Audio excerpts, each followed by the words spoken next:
What's going on, man? It's your boy Jay Holley, and we are back with another episode of Unfiltered with Jesse Holley, episode 51. We're bringing in the new year with some of that good old heat, man. Thank you. You are all far too kind. You could have been anywhere in the world, but I am so glad that you are here with me.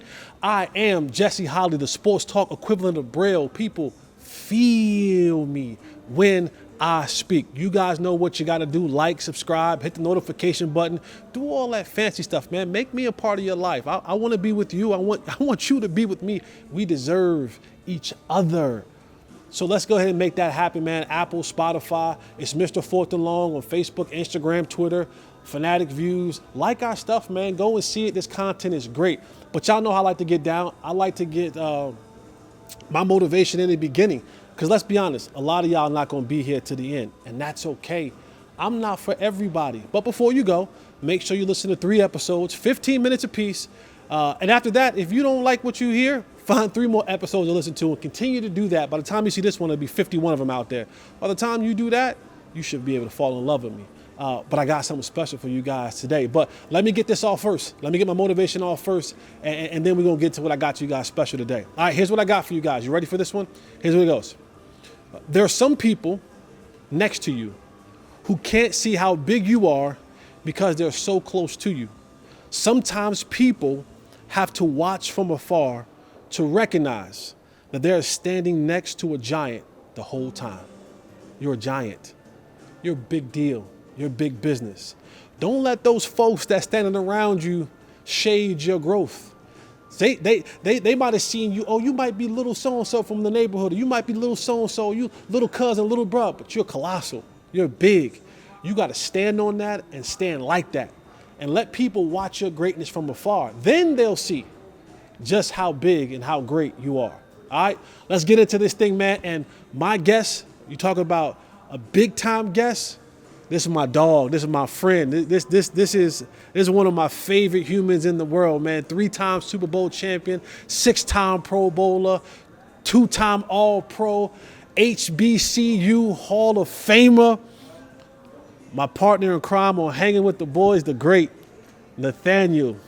Big dog, big nasty. Yeah. What's up, brother? I'm good, Jesse. I like that motivation, man. Thank you. I really do, bro. That's touching there because a lot of times, you know, you doing what you got to do, and you're trying to make things happen in this world, man. And the people around you will keep you small if you let them. But if you got to branch out and get uncomfortable sometimes, it'll grow. There you go. Look, come for the word, stay for the sports. That's how we do it here. Nate, man, I'm going to jump right into it, man. Okay. You know how we going to do it. I'm going to jump right into it. Okay. And this is my boy, so we can have a conversation. So I'm jump right into it. Yes. The White House. No, I'm playing. No, I'm playing. No. You want to get right into it? Make sure you got some protection. You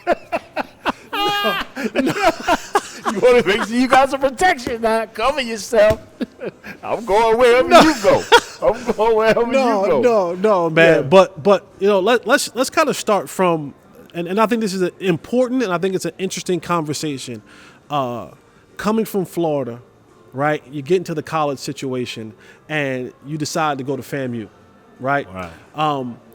Just kind of, I want you to give a perspective from where HBCUs were looked at back when you were coming out to just how much they, of course, good friends with Deion Sanders. He's at Jackson State. You see more of what the HBCUs have become, but just kind of give me that feeling of what it was like at the time to be a part of the HBCU in your college days. I'm going to tell you, back when I was coming through, well, before me, with my parents, our parents, well, you had no other choice. That was your only option, was the black college scene. Well, when I came through, it was an option, but you had to choose that option. When you put all the buttons up there, it was Georgia, Alabama, Florida State, and those were the schools that everybody wanted to go to. So you had to go over there to the other side, other options, FAMU, Jackson State, Grambling, Alcorn. And I was raised in a black household, a black neighborhood, went to a black elementary. So everything about me, I did not. This is funny to me because when I hear white people say, I was 8 years old before I saw a black person. Well, I was 9 years old before I saw a white person that wasn't a police officer or a school teacher. Right. So I'm like, I'm you, vice versa. And so when Georgia, Alabama, and all these schools started coming to me, I reached out to my coach who went to Florida A&M. I said, man, fam, you haven't even called me. Grambling was the only person that offered me. The other black schools didn't. I'm like, Coach, what is it? I mean, I'm good enough for Georgia. I'm good enough for Florida. Arizona State I had committed to. Right. And he called up fam, and the coach told me, Coach Rudy Hubbard said, man, we just thought you was automatically going to go to a bigger school.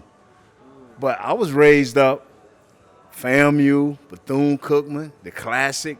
Every year, I'm jumping the fence half the time because the money my dad gave me, I wasn't going to buy no ticket. So I'm jumping the fence with the rest of the fellas. Right. So you had to almost choose this, especially if you were a gifted black athlete. You had to almost choose FAMU or Bethune-Cookman or Jackson State. You had to want to go there because that was in your blood. That was just in my blood. The difference between the bigger major universities and almost anything is, back in my day and even today, we make things an event. We don't go to a football game and fall in line with the regular cheers and give me an H and give me we got them Q dogs stepping, we got them Cowboys, the AKAs, the Devils, we got everybody. It's an event. You are my favorite. Shout out to the AKAs. They're my favorite. I'm sorry. The girls with the pink on, They just do something to me. Yeah, but see, that is the thing. Is football games were an event where if your football team wasn't no good, your band was going to be perfect. So it was the battle of the band. So, if the game was going shady during the game, halftime we had something to look forward to because we knew our band was going to challenge your band. So everything was an event, and no matter what it was. Even going to classes sometimes was an event because you have some people out there stepping or something going on or somebody done said something crazy or So it wasn't your typical, punch the clock. Not at a black college. Now, I don't know if it's like that today. But back when I played, it was a choice that you had to make, a conscious choice, and everything was more of an event. And it meant something to you, right? Yeah, it meant something to you. When you went back home and you said, hey, I'm at FAM, everybody gets so excited. I'm at Bethune, everybody gets so excited. Even though you was enemies to the hilt, and still to this day, I ain't got nothing for them Babbitt Country chumps.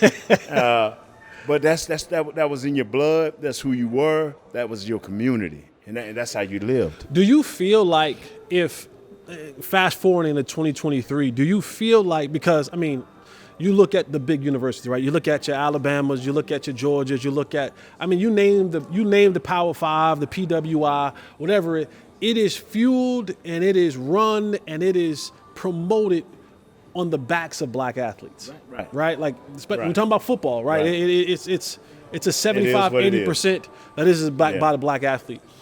Do you feel like if more of the talented black athletes from Florida, Georgia, Bama, Texas, if those, and I know that we live in the NIL day money, right? This is NIL money day, but do you feel like things would be different if those athletes committed more to the HBCUs, more to the Jackson States, more to the Alcorns? Like how would that change the dynamics, in your opinion, of college football, college athletics in general? Me and you both know. It ain't today. It's nothing about what the color is.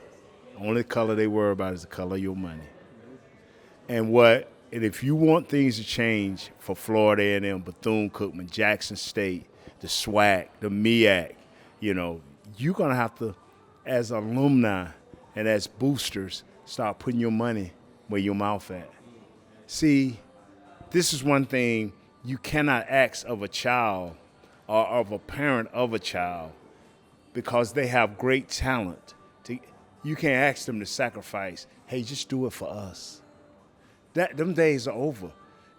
In the world of what you're going to give me, you cannot say, hey, Jess, you're the best guy. We want you to come to North Carolina A&T. And North Carolina is offering you $1,000 a week. Hey, man, we'll give you $1,000 a week. Come on over here. And I'm at North Carolina A&T, and not even going to say, hey, man, we can't give you $1,000. but we can give you 2, or we can give, because I would not ask you, Jesse, to be loyal without some type of commitment from me. Right. And this is what blacks are asking their people to do. Hey, commit to me.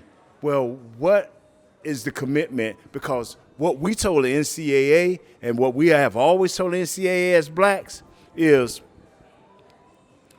you were doing us wrong. We can't do what we want to do. We can't spend any money. We can't have any money. We can't do this. You hold us back. Well, that ain't the issue no more.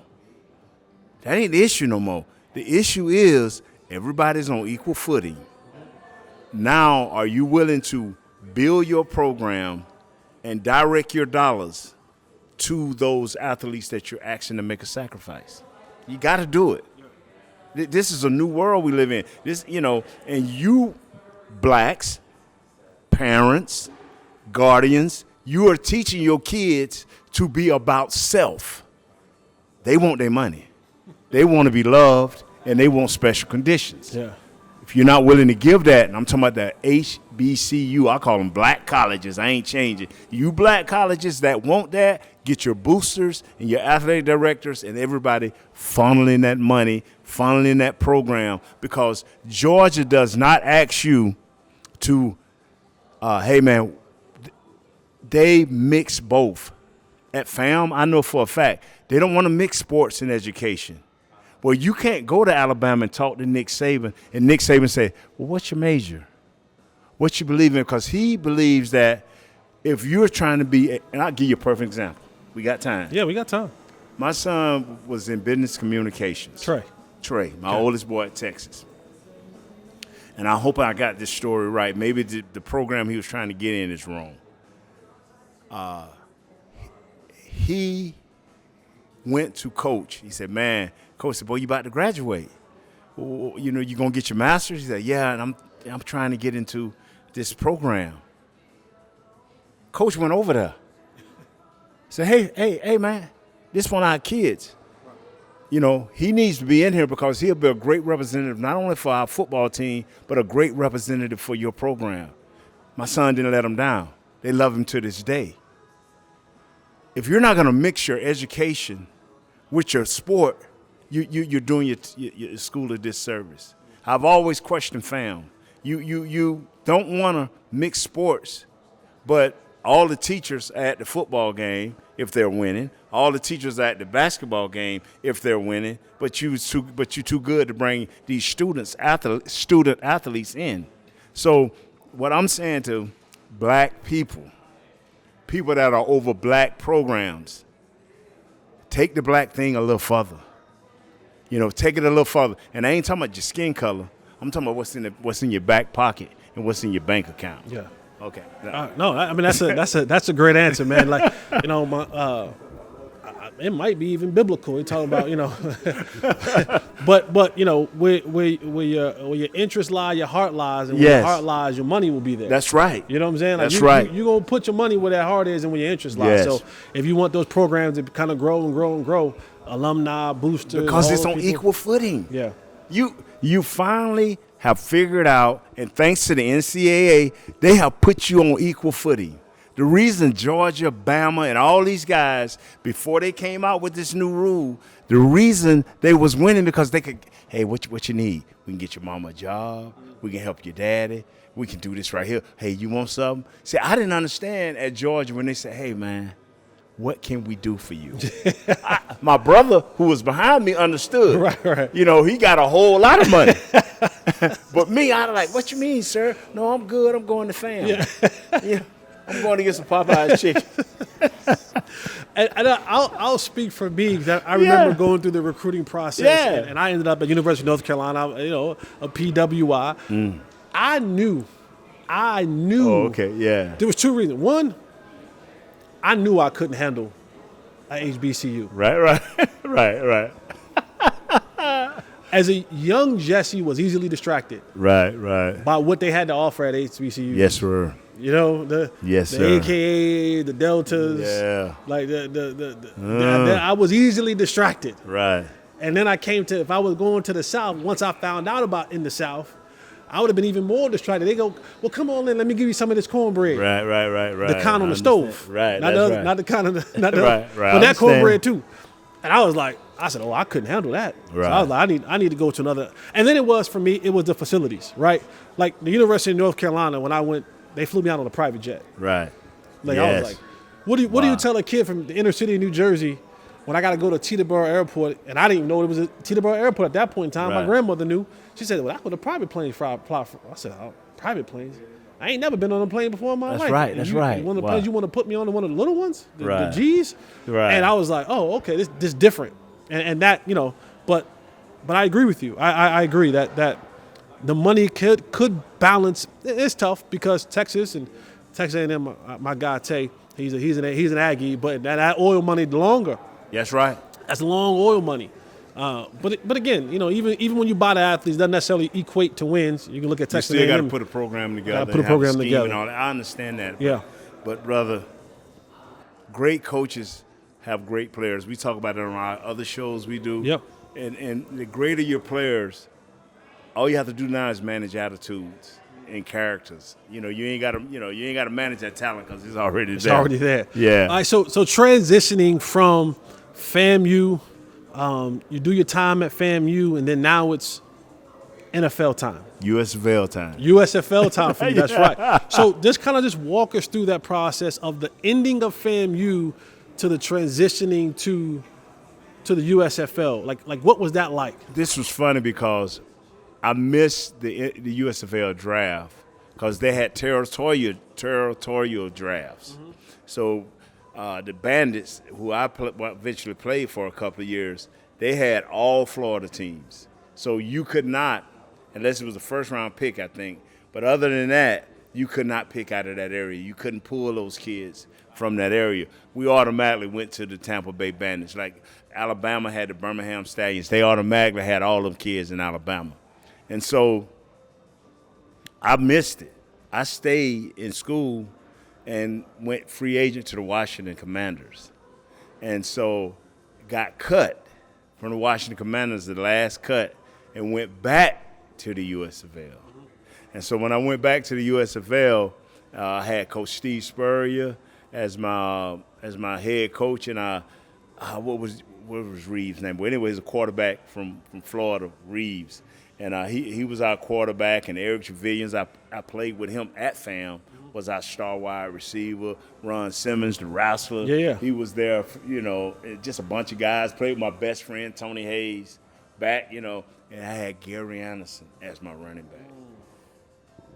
The NFL missed a treat. NFL missed a treat. Gary Anderson from Arkansas was a beast. Ran about a 4.4 flat, maybe on a good day, probably a 4.3 something. Right. He was special. Yeah. But anyway, a lot of great dudes back then, man. That's how I learned how to play football. I wasn't going to make the NFL unless I went to the USFL. I had to learn how to be a pro. I had to learn the speed of the game, the knowledge of the game. Coming from FAM, I wasn't used to guys shifting around, moving around, or changing plays. All that stuff threw me off. Not that I couldn't learn it, but it's just I'd never been exposed to it. And it hurt me. And that's why I got cut from the Commanders. And then I came to the Tampa Bay, and I can't think of Marty's last name, but he was the offensive line coach, and he helped me.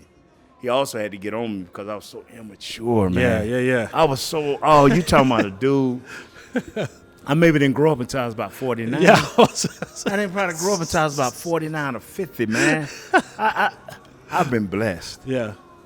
Man, God is fools. God will take care of fools. and I was babies. one of them, bro. I was one of them. God take care of And fools and babies. Yeah. And so Marty just cussed me out one day. He like, man, we called the Washington team, and the coach say how great a player you is. They see all the potential written all over you, but you're a damn idiot.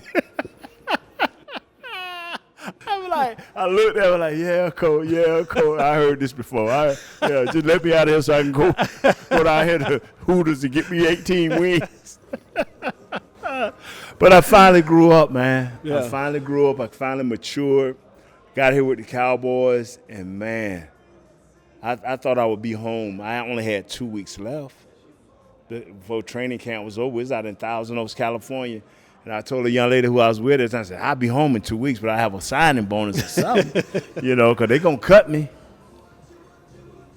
Here we sit, bro. And you stayed. Yeah, lady, she back at the crib, and I married a new woman, and hey. All right, so let's transition to that, right? Yeah. It's FAMU, it's USFL, it's cut from the Commanders, and then now you're in the land of Texas. Yes. Right? And you're playing for legendary coach Tom Landry. And, wow. I mean, the Cowboys now weren't the Cowboys then, right? Like No. Today now we're talking about the most recognizable, richest franchise in all of sports, any sport across the nation. But that time, there was some dark times then. Yes, it was. There was some dark times then. The end of the era of Tom Landry. Yes. The quarterbacks and all that kind of stuff. And so let's dive into that a little bit. What was it like? I mean, because when you think about it, you played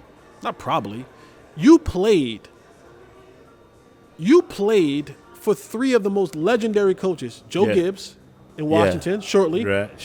Tom Landry. Yes. And then we'll get to the third one. That's going to be an important one. We'll get to that third one. Don't forget about Barry. Oh, it's right, 4. yeah. Forgot about Switzer, Switzer, yeah. Yeah. And of course Jimmy Johnson, and we'll dive more into the Jimmy Johnson. But Tom Landry, like what was it like playing for Tom and kind of his tail end of his career? Mystique, bro. The mystique of Coach Landry. I used to watch him as a kid. I've been a Cowboy fan since I was 10, 11 years old. So I used to watch the man in the hat and to get to see him up close, man. And, and to think that he didn't know you, he knew all his players. And he watched you, and he watched what you did, and he knew who you was. You may have thought that he didn't. And he probably questioned his coaches heavily. Who is this guy? What is he about? What do you think about him? And he knew you, I didn't think he knew me. Nathaniel? I'm like, oh, nobody called me Nathaniel. You know what I'm saying? I mean, he was special, man, because he called everybody until you made the team a couple of years. He called you by your number. Okay. 67, that's where I was when I first got here. But I just admired him because I'm telling you, when I first got here, I told a young lady I was coming home, and I said, Coach Landry, I know I may not make your team, but can I get a picture with you? So I took and I lost the picture. Oh, Lord. And then he signed a picture, and I lost that picture. I was like, oh, man. Coach your FAMU coach was, your Tampa Bay coach was right. You are an idiot. And you got two pictures. Well, the one he signed, and you lost both of them. Yeah. You lost both of them. No, probably that young lady back in Tampa got it. It won't get it up. That was her parting gift. Yeah. That was her parting gift right there. But, wow. Okay, so you go through the Tom Landry, days, and then there's a change coming.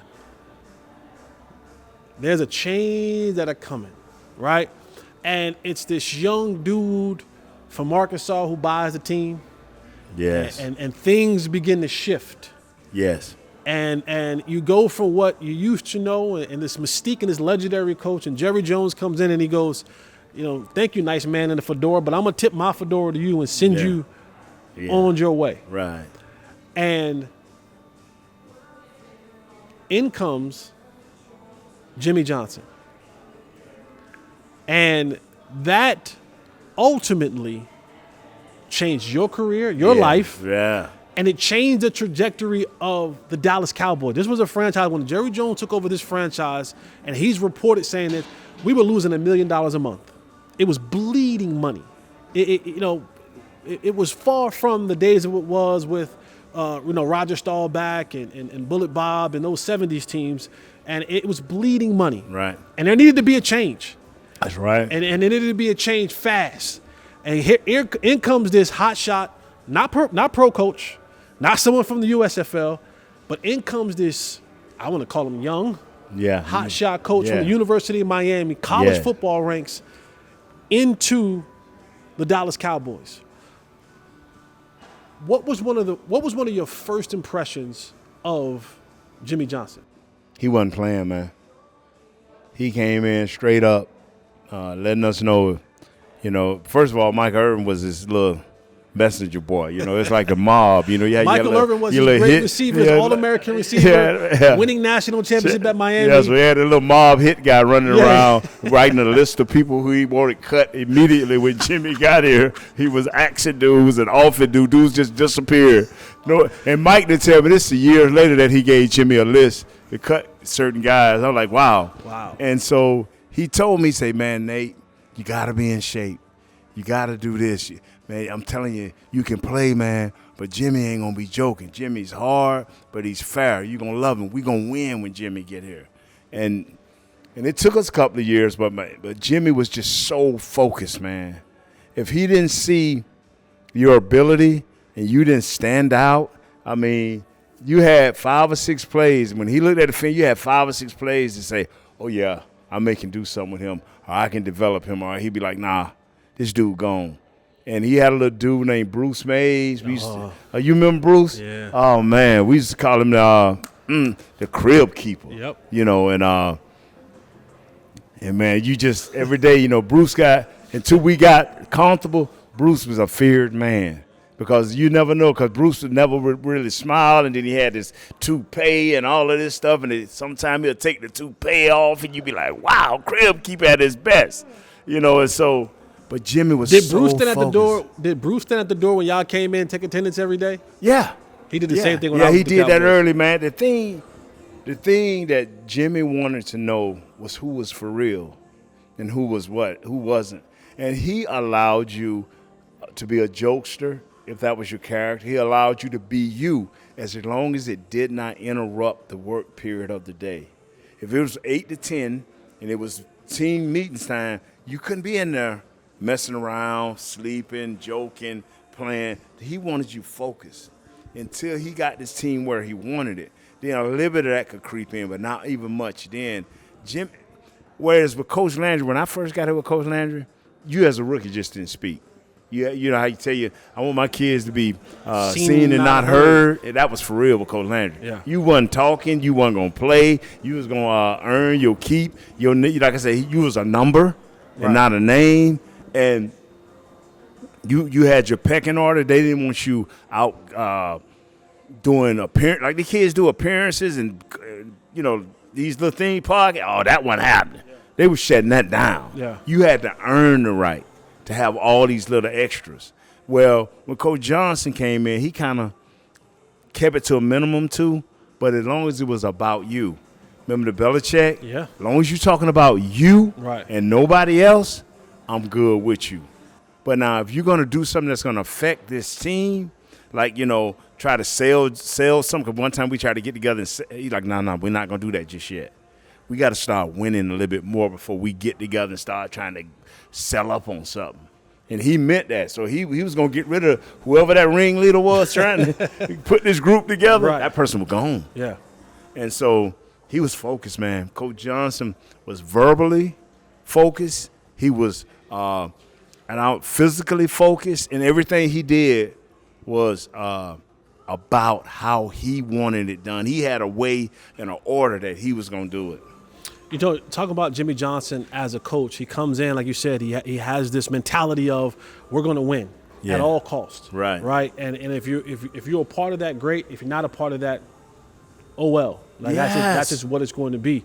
Talk a little bit about kind of roster construction, like some of the guys that you thought, of course, Michael Irvin, but some of the other guys that Jimmy brought in that you knew had an immediate impact on the way that this team had changed from the inside out. Let me tell you this here. When they brought in Erik Williams, I used to talk to Mr. Coach John Wooten. You know, he was the GM, kind of a GM guy, head personnel guy. We used to walk. You know, they used to always be on me about staying in shape. So me and Mr. Wooten used to walk Valley Ranch. I said, Mr. Wooten, man, I know y'all always on me, but who y'all bringing in here this year? He said, man, I found this dude at Central Ohio. Oh, he's from Philly. This dude is a beast. And he's mean. He's going to either play right tackle, left tackle for him. I love him. That next draft, man, I think Coach Wooten had to be he went to fussing with Jim and them. You know, because if you believed in a player, Jimmy wanted you to stand up on the table for him, especially if it was a later round pick guy. And I think Erik was a 3rd or 4th round pick, and Wooten stood up on, we cannot let Philly get this guy. Philly's going to get this guy. He's a game changer. Man, Erik Williams came in here. I remember Erik, man. I used to sit right next to him. I'm sitting here, Erik sit right here, you know. First year, he wouldn't say much or nothing. Big Erik, what's up, man? What's up? Nothing. He said, man, I'm going to be quiet this first year. The next year, I'm going to make my move. He just told me that just to calm. I'm like, okay. So the only playing time he got that year was they put him in at left tackle going against, I think, Ken Harvey. He played for Phoenix back in the day, and he played for the Washington Commanders. And he got the best of Erik. Erik was a rookie. But the next year, now I'm playing right tackle. And Jimmy walked in and said, Erik's our right tackle. Now I'm playing right tackle. You think about, old girl, hey, you know what? I know I said 2 weeks ago before. I'm really coming home in 2 weeks now. But anyway, that's another story. But Erik changed right then. I'm saying when he said Erik is my right tackle, I'm still sitting next to Erik. And we was getting ready to play a great player.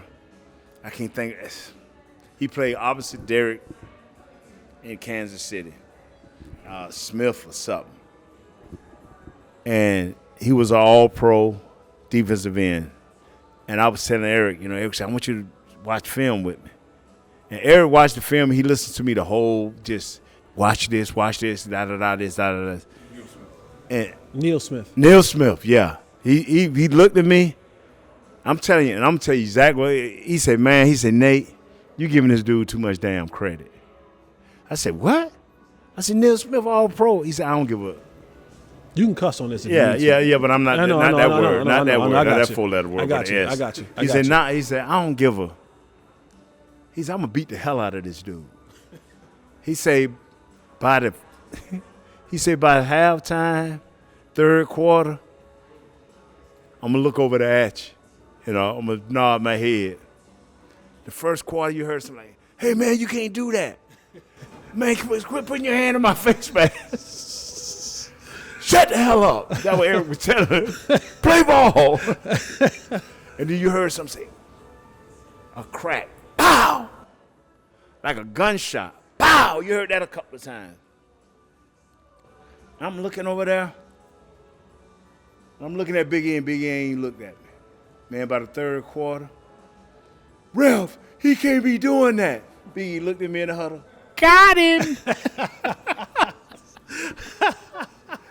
And from that day on, he just went to dominating players. I'm talking about the physicality that this dude played with. And after the game, I said, E, what did you do? I know you was, poking him all in the face and punching him and that. He said, Nate, I headshotted him. I said, what's a headshot? He said, man, I grabbed him. Finally got my hands inside. I grabbed him and just brought his helmet to mine. Pow! Like a ram. I said, E, you gonna? He said, no, I know how to do this. Yeah. And man, every player, it didn't matter. I remember Reggie White used to have that hip toss. Yeah. We was watching film, and he looked at me. He had that look about him. I said, what's up, E?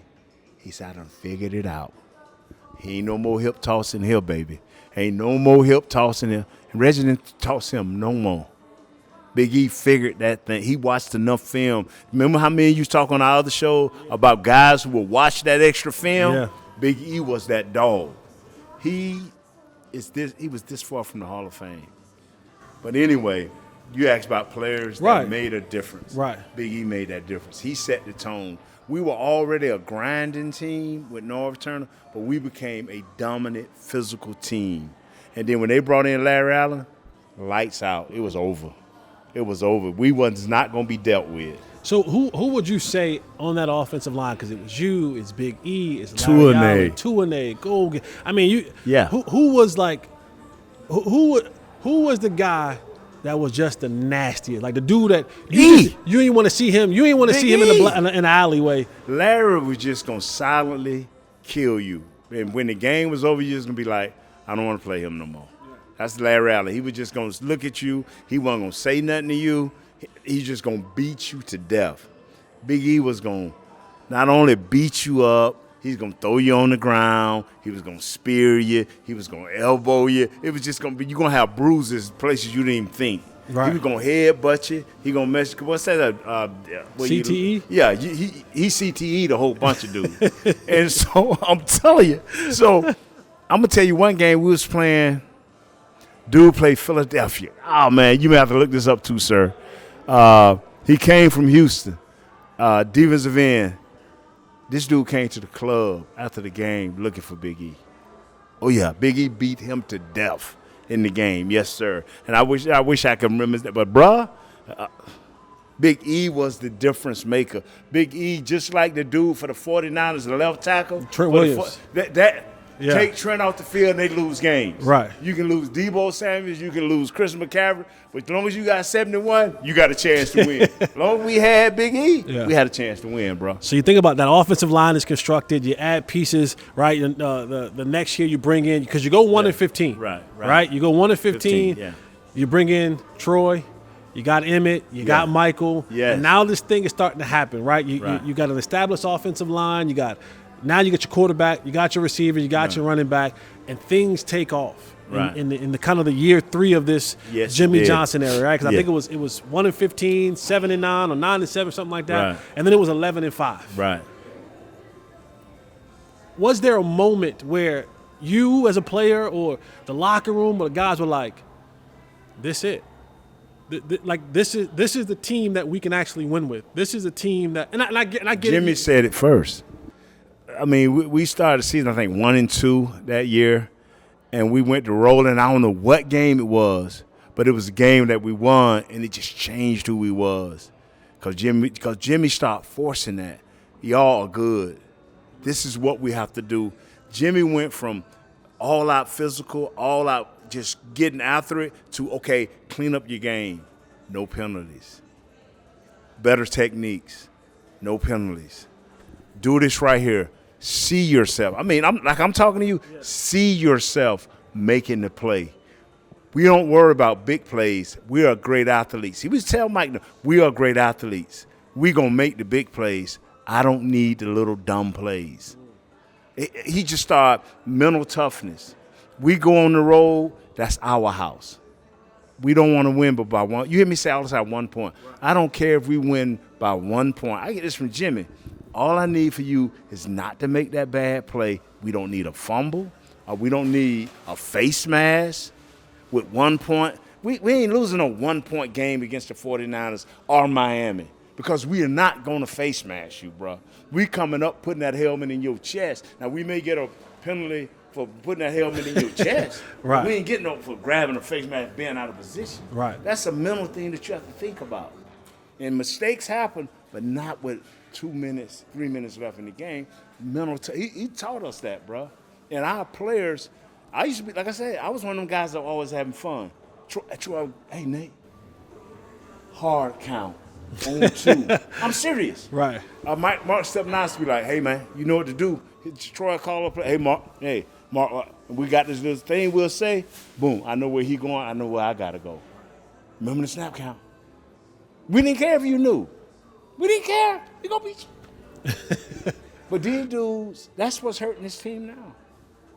You got to care. I got to love Jesse. Jesse got to love me. And Jesse ain't gonna let me get in a bad way.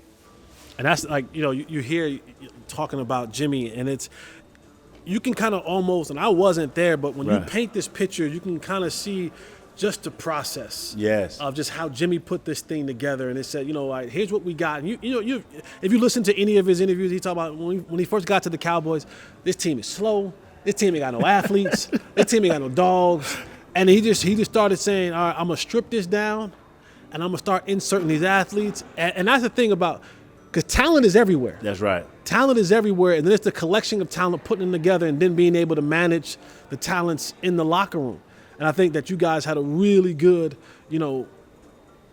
And he group got of rid talent. of coaches too, and scouts. See, people don't talk about that. David Schuler had to go.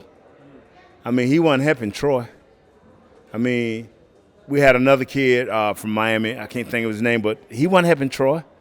And Schuler had to go. And that was one of the greatest moves Jimmy ever made, getting rid of David Schuler. The man his dad is a legend, but you wasn't your daddy. Right. You know, and and so. So Jimmy comes in, he changes the formation of this team, the attitude of this team, the approach of this team, and then the winning comes. And then you guys, you get to the mountaintop. You get to the mountaintop. And I've never won a Super Bowl. I won a national championship in college in basketball. Right. So it's the same. I know the feeling. Yeah, it's the same. Right? I know that feeling of winning it all at the highest level that you're playing at. But kind of just, if you can, walk us through, right, like that playoff run, you know, each week till you get to that point in the Super Bowl, like how confident, because you go from not having it to now we're dead smack in the face of looking at a career changing. You win a Super Bowl, your life changes forever. The whole year, I think we played the Giants first, but the whole year, our media, local and national, I remember Chris Berman picking the 49ers to beat us in the NFC Championship game, but Jimmy wasn't hearing it. Jimmy was like, you know what, fellas, it's our time. We are who we are. We can beat these guys. And he was just pounding us with that. You know, he was always talking like we already done won the game. It wasn't never, if we do this, when we do this, this is the play that's going to do this. Norv talked that way. Lonstat talked that way. Everybody talked that way. You know, Nate, make sure you get this block here because we're going to do this right here. Get your head inside because we got to do it. It wasn't never that we was assuming that if we do this, it's like we're going to do this. To the point when we went up against them 49ers, Mike Irvin, you know, Troy called the play. Mike Irvin said, hold on. Hey, Alvin, get over here. Because Mike wanted to make that big play. Yeah, he wanted to make the play. Next thing you know, Alvin streaking down. Yeah. And so when we won that game, it didn't dawn on me until Jimmy hollered, hey, how about them Cowboys? It didn't dawn on me how far and how quick. Now, it didn't seem quick, or the first 2 years with it was ugly. But it didn't dawn on me till, like, we here. We are 2 weeks away from a Super Bowl. And I'm telling you, and let me tell you how much Jimmy was prepared. He even told us, y'all guys don't even realize what y'all done. You won't even realize it till it's all over, years later. Now, when I think of, like, I have to go to think like, I remember them 2 years before. Ugly.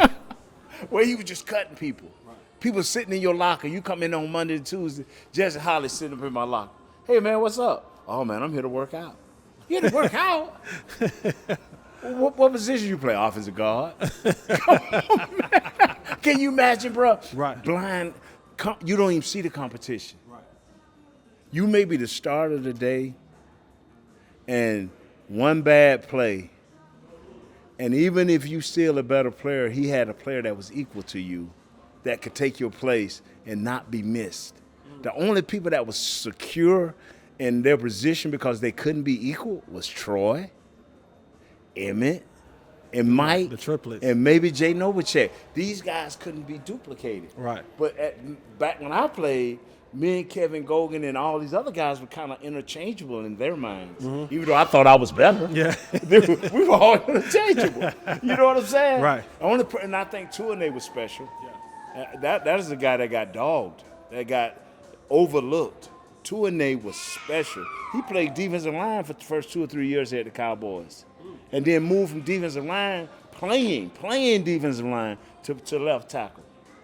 Tua would make $800 million right now. I'm serious. Right. 15 years. But anyway, right. I got a little sidetrack. No.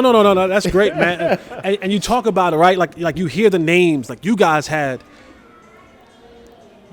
started the name, right?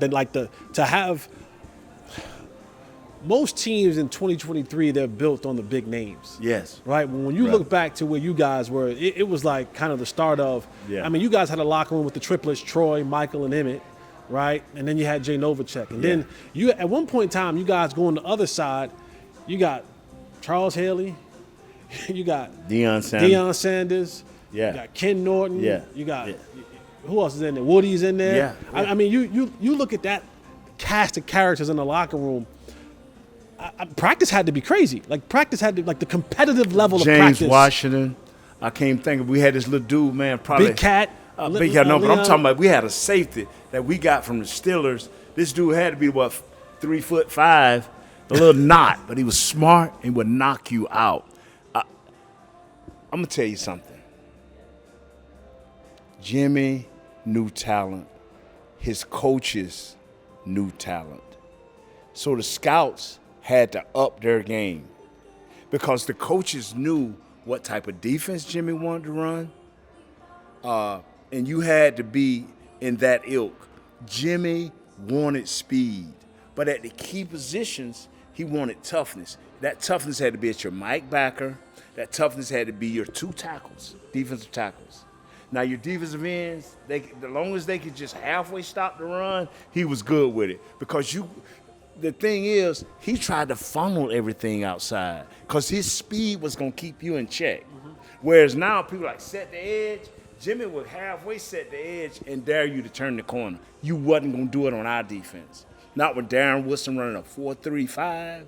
Not with Pup coming up, willing to tackle. With Larry Brown scared to death because he was a low draft pick. He coming up to tackle because he don't want to lose his job. Darren Woodson, James Washington coming up, they're going to blast you, bro. You weren't going to outrun Ken Norton.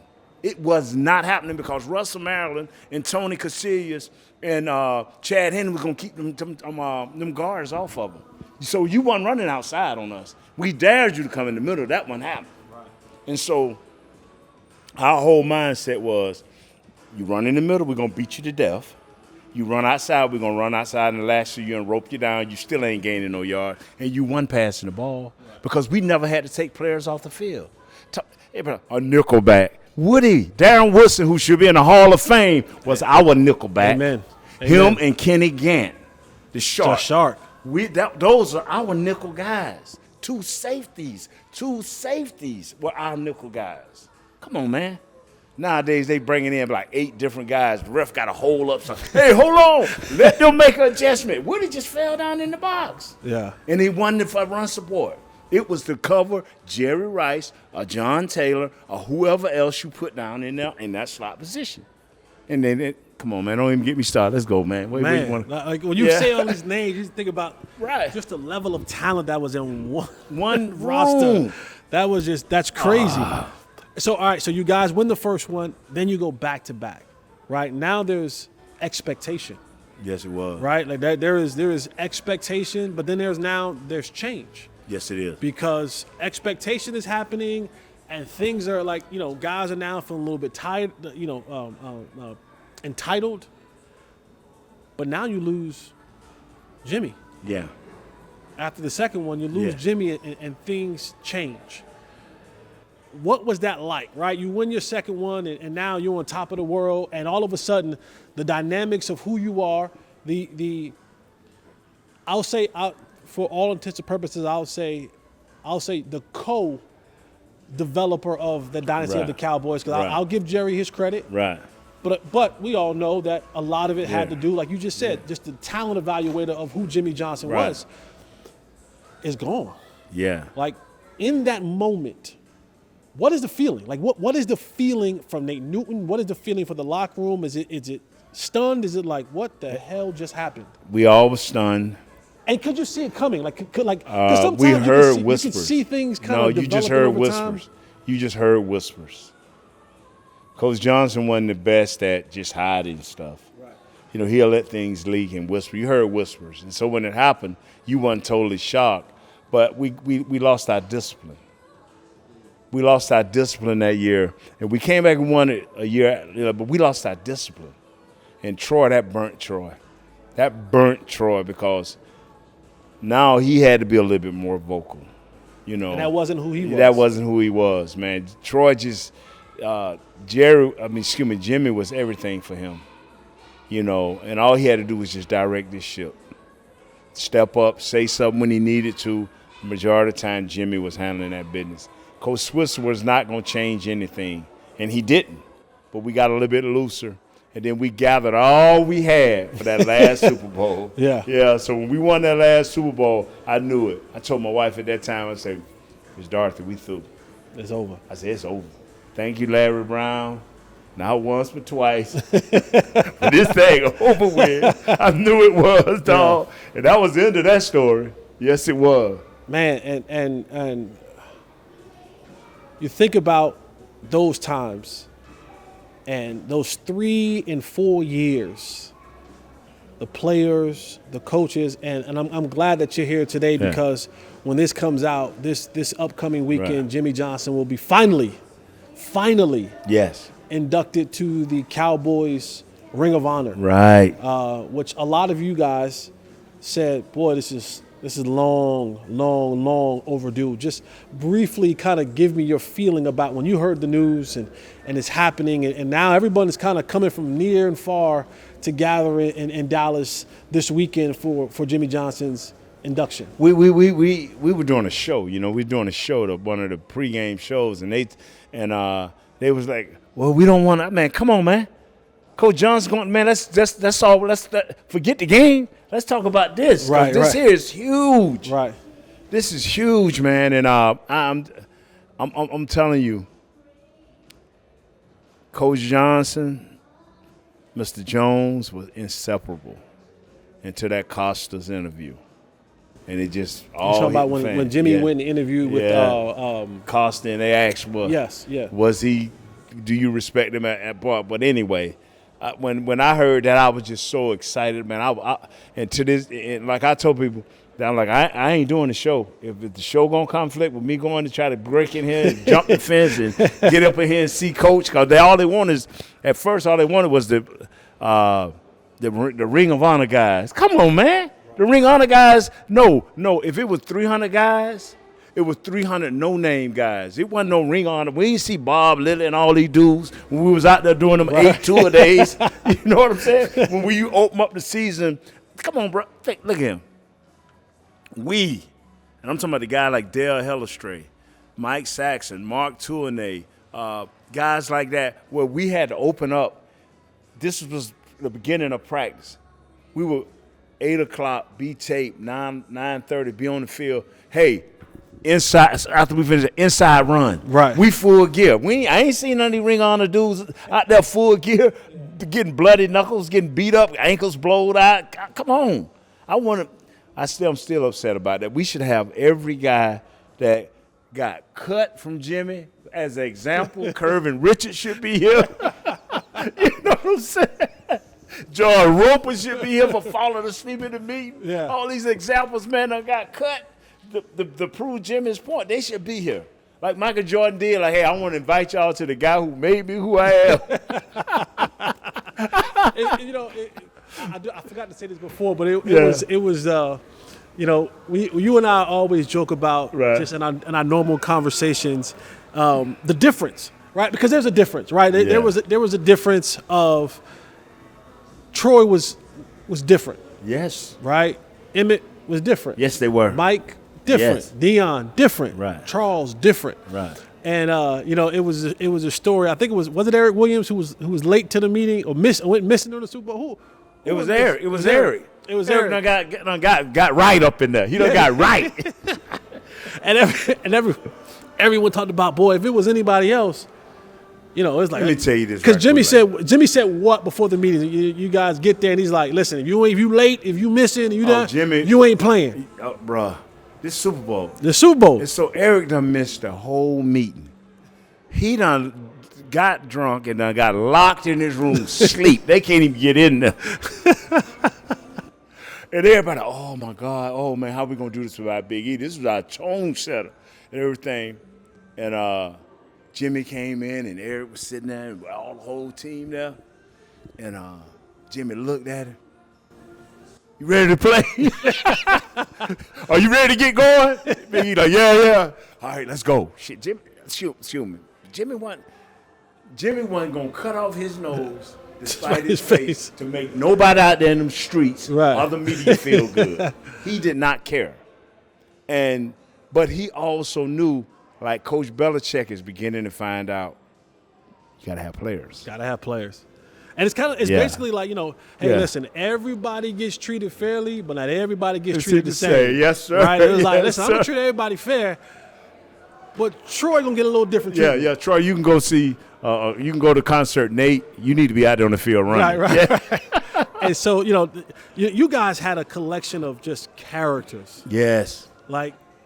And when people ask me about, Jess, man, you played in the league and da-da-da, what do you miss the most? Yes. And it's never Sunday for me.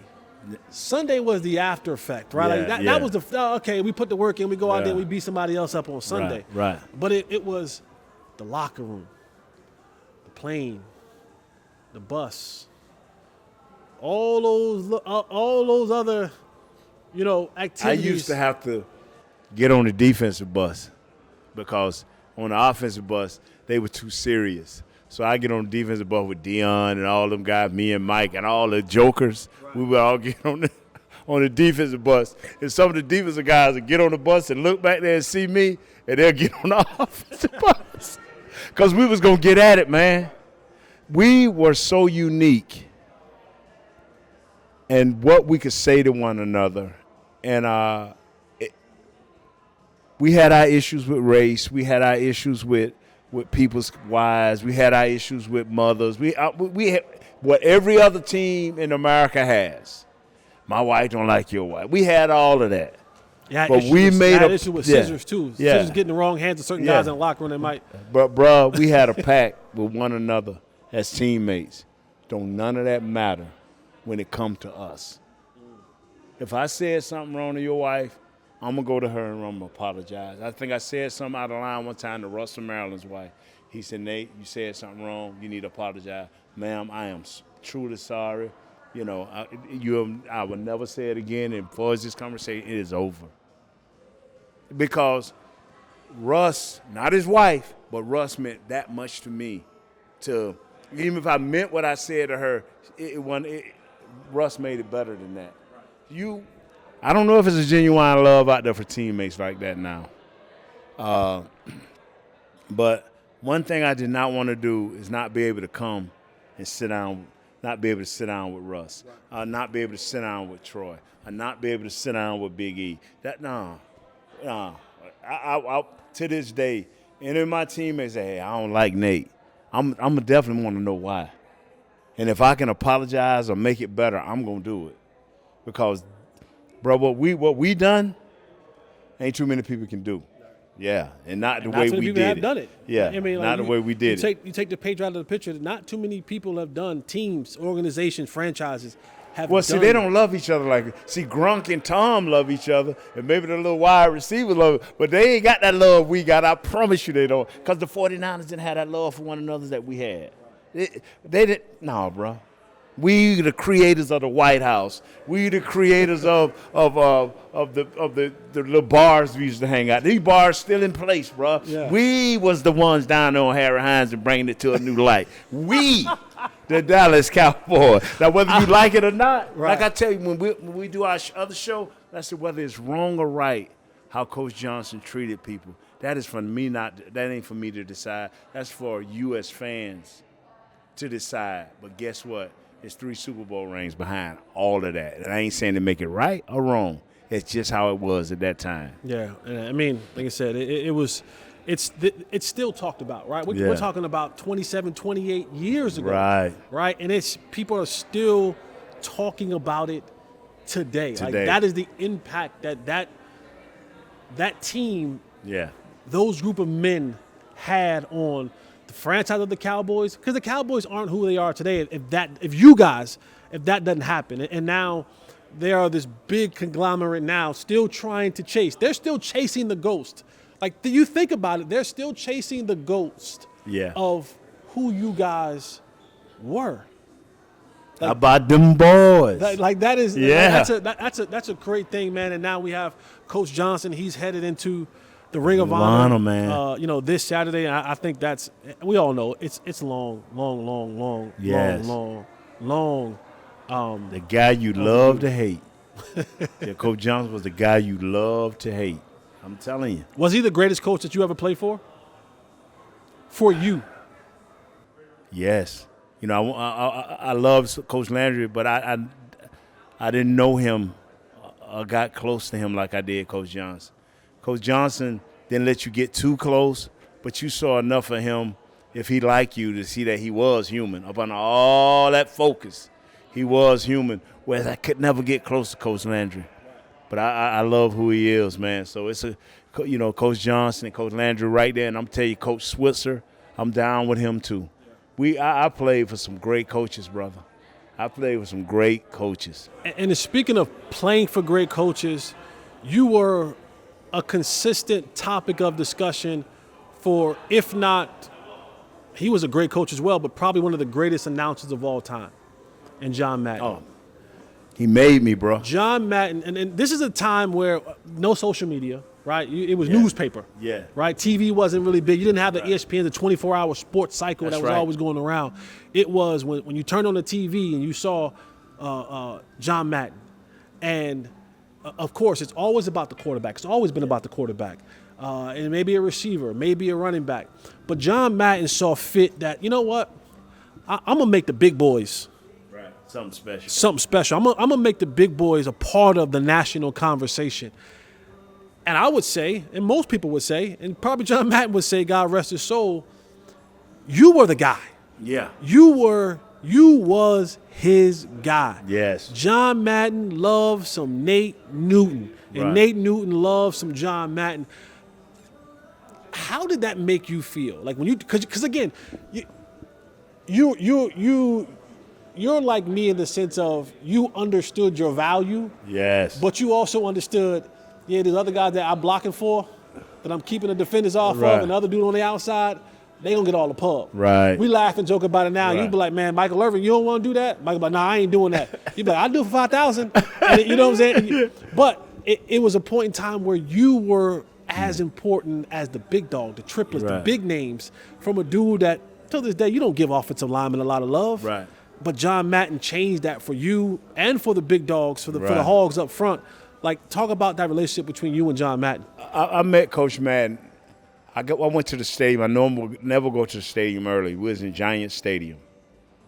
And I went to the game early. You know how you got two buses, the early bus and then the bus that gets you there about an hour and a half before. I usually get on that bus. But that day I got on the early bus. And I got kind of lost in Giant Stadium. And so I wind up going up the elevators. I wind up getting to these elevators that takes the announcers up to the so I'm looking, and I see this crowd of people coming here. I'm like, wow, that's John Madden. And so I'm like, I'm going to meet John Madden. You know, when you're a free agent, you don't know whether you're going to be here or not. So I'm like, I'm going to meet John Madden. Yeah.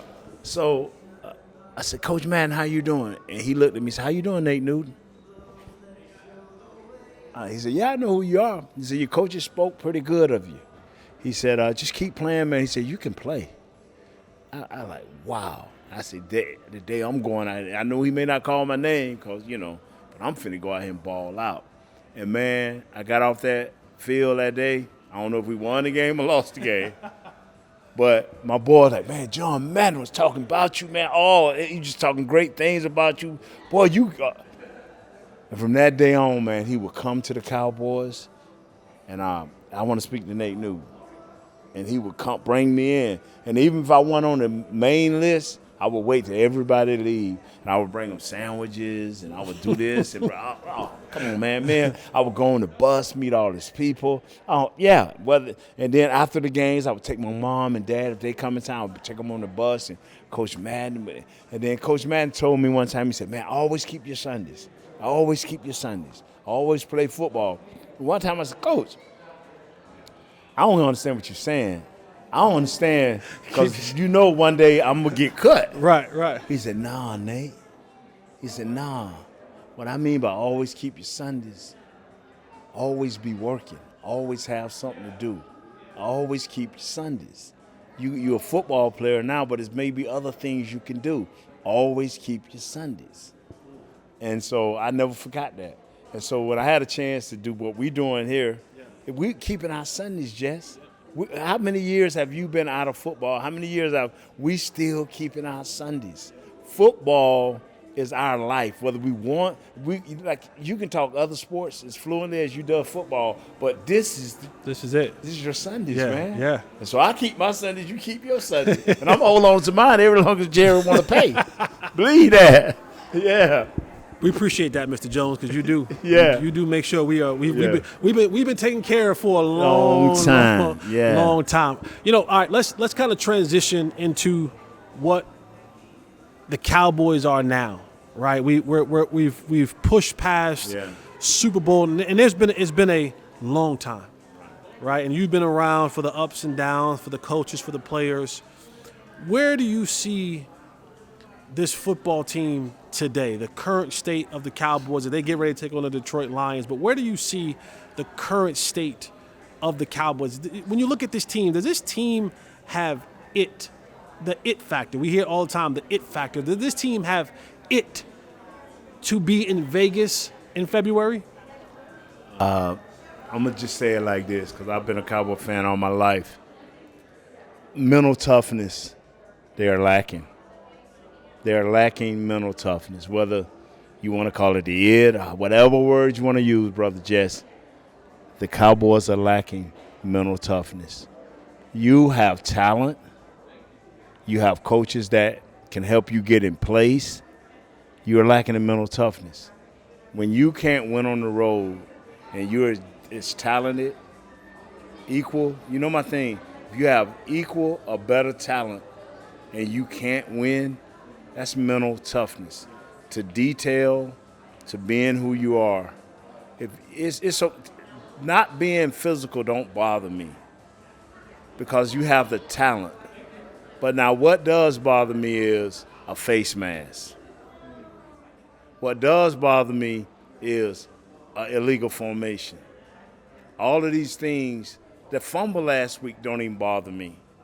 All that bothers me is you got 3 minutes and 27 seconds left. You have an opportunity to win a game because you're up by 1 point. And the first thing we do is get a face mask. No, that is a lack of mental discipline. That is a lack of intestinal fortitude. And until they get that, you can get the most talented players in the world. If you don't clean up your act, it ain't going to never happen for you. Is that coaching? Is it players? Is it both? It's both, man. It's both? It's both. We can't continue to brag on Mike McCarthy. We can't continue to brag on Dan Quinn and say how good of coaches they are, how great of schemers they are. It comes down to a point, and I say this on our shows, and I'm saying this on your Unfiltered. Dak, quit being friendly. It's C.D. Lamb, it's Tony Pollard, there's Cook, there's Ferguson. Throw them the ball, hand them the ball. The offensive line is not as good as it once was. So why not give it to your better players at the skill position?